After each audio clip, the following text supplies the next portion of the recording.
After my natural delivery, I was diagnosed with pelvic relaxation that left me with almost no muscle tone down there. My husband, whose size was completely mismatched with my condition, refused to sleep with me anymore. When my father-in-law found out, he cornered me in the bathroom with a dark, knowing look. He confessed to suffering from acromegaly and suggested we might be a perfect physical match. That evening, I made a point of putting on a pair of black sheer stockings, but my husband, Gordon Rudd, claimed that he had a lot to deal with at work, so he grabbed his pillow and went to the study. I was so upset that I was on the verge of tears. The baby's already 3 months old, and you've only touched me once since then. I have needs too. Don't you know you have a problem? Please, just satisfy me this once. I'll squeeze tighter this time. Tighter my foot, give me a break. You're too loose for me to feel anything. I'd get more out of my hand, and you'd better take my advice and have Dad take a look at you as soon as possible. As he walked away without hesitation, I could no longer hold back my tears. In the end, I could only blame myself. After all, I had no right to resent Gordon. My husband and I used to be deeply in love. We had always been satisfyingly intimate. 3 months ago, I gave birth to twins through natural delivery. My birth canal tore during labor. I needed more than a dozen stitches. After that, everything down there became unbearably loose. Our intimacy took a massive hit. My husband slept with me only once after the birth, then flatly refused to do it again. These past few weeks, I had been making do with eggplants, cucumbers, and stuff, but as big and thick as those things were, they could not compare to a real, warm man. If anything, they only made my cravings stronger. That night, I was so desperate, I swallowed my pride and begged my husband again. However, not only did he refuse me outright, he once again told me to find time to see his father for treatment as soon as possible.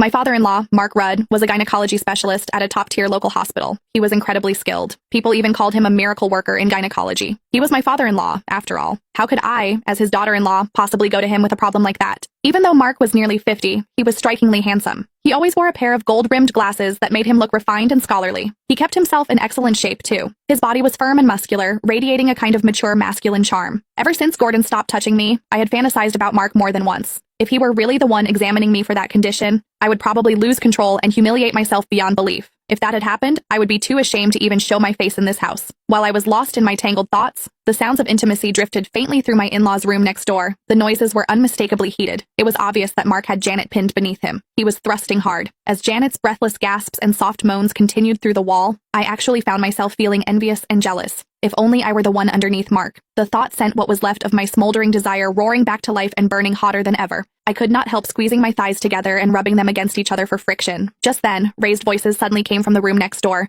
Janet was loudly protesting. Mark's voice followed. He was coaxing her. I was stunned. Apparently, Mark was so vigorous that Janet could not handle it anymore. She refused to continue, no matter how much he lowered his voice and begged her. "You're enormous, and you go on for over an hour every time. If you really want it that badly, go find a prostitute." God, over an hour, that must feel incredible. Some people were dying of thirst while others drowned. Mark's size and stamina were astonishing, yet Janet treated it like a burden. Meanwhile, I was empty and aching with need, yet Gordon would rather take care of himself than touch me even once. The world really was not fair. With a sigh, I climbed out of bed and padded miserably to the guest bathroom in the living room.